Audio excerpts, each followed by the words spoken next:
Yargıda bomba gibi bir sezon finalini geride bıraktık ve tüm düğümler çözüldü. Şimdi ise birbirinden sürpriz ve bomba olaylarla 3. sezon bizi bekliyor. Ilgaz ve Ceylin'in kavuşmasının perde arkasında neler yaşandı?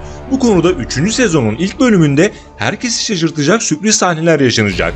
Bu konudaki kaçırmamanız gereken tüm kritik detayları birazdan açıklayacağız. Sonrasında ise 3. sezonda bizi nelerin beklediğinden, hangi bomba senaryolarının yaşanacağından ve diğer sürprizlerden bahsedeceğiz. Hemen başlayalım.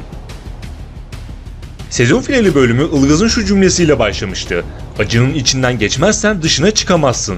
İşte durumlar tam da bu şekilde oldu. Önceki videoda detaylarıyla açıkladığımız Ilgaz'ın kendini öldü gibi gösterme planı başta Ceylin olmak üzere tüm aileyi acıya boğdu. Sonuç olarak ise acının içinden geçildi ve dışına çıkıldı. Ceylin adeta gerçeklik algısını kaybetti. Birçok kez Ilgaz'ı gördü, sevindi. Fakat rüya olduğunu anlayınca yeniden acılara boğuldu. Ancak bu defa son sahnede Ilgaz'ın yaşadığı gösterildi ve birbirlerine kavuşmuş oldular. Zaten Ilgaz'ın ölmediğinden, her şeyin bir planı olduğundan ve sezon finalinin son sahnesinde Ilgaz'ın gösterileceğinden bahsetmiştik. Böylece Turgut Ali ve Ömer'in maskesi düştü. Her şey netliğe kavuştu ve tüm düğümler çözüldü. Turgut Ali'nin kızı kurtuldu ancak kendisi intihar ederek diziden ayrılmış oldu. Ilgaz'ın planı konusunda 3. sezonun ilk bölümünde kritik flashback sahneleri izleyeceğiz. Ilgaz ve Eren bu planı ambulansta yaptı. Eren Ilgaz'ın talimatı doğrultusunda her ne olursa olsun hiç kimseye yaşadığını söylemedi. Aynı zamanda Eren, Anıl ve Göksu'dan da yardım isteyerek otopsi işini de halletti. Cenaze sahnesine kadar her şey tıpkı Ilgaz ölmüş gibi ince ince planlandı. Hatta Eren'in cenazede Anıl'a teşekkür etmesi Ilgaz'ın yaşadığına dair ince bir sinyal olmuştu. Herkes çok acı çekse de bunun yapılması gerekiyordu. Çünkü Ilgaz hem kendini hem de ailesini Turgut Ali ve Ömer'den korumak zorundaydı ve başarıya ulaştı. Peki bu dakikadan sonra neler olacak? Eren Ilgaz'dan aldığı talimatla ilk olarak evdekilere Ilgaz'ın yaşadığını anlattı. Bu konuda 3. sezonun ilk bölümünde flashback sahne izleyeceğiz. Sonrasında ise Ceylin'i Alaçatı'ya götürerek Ilgaz'a kavuşturdu. Ceylin kışı yaşarken bir anda baharı yaşamaya başladı. Acıları sevince dönüştü. Üstelik bu ikili çifte mutluluk yaşayacak. Beklenen hamilelik senaryosu başladı ve Ceylin'in hamileliği bu ikiliyi adeta sevince boğacak. Elbette Ceylin Ilgaz'a bu planın hesabını sormayı da ihmal etmeyecek. Sonrasında ise hayal ettikleri gibi güzel bir tatil yaşayacaklar. Ilgaz Ceylin'e tüm bunları neden yaptığını tek tek her detayıyla anlatacak. Ceylin de aynı şekilde Eren'le ve Yekta ile yaptığı kritik işbirliğini Ilgaz'a anlatacak.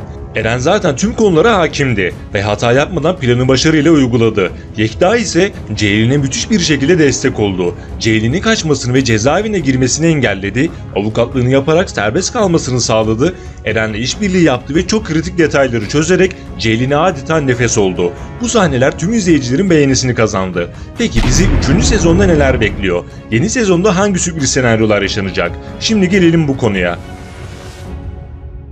Yargı'nın 3. sezonu bir değişiklik olmazsa 10 Eylül Pazar günü başlayacak. En azından yaz boyunca kafalarda soru işaretleri kalmamış oldu. Evet, ilk olarak diziden ayrılan 3 karakterle başlayalım.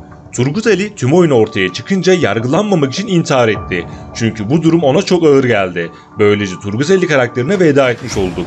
Bunun yanı sıra Rafet Amir de görevden uzaklaştırıldı ve diziden ayrıldı.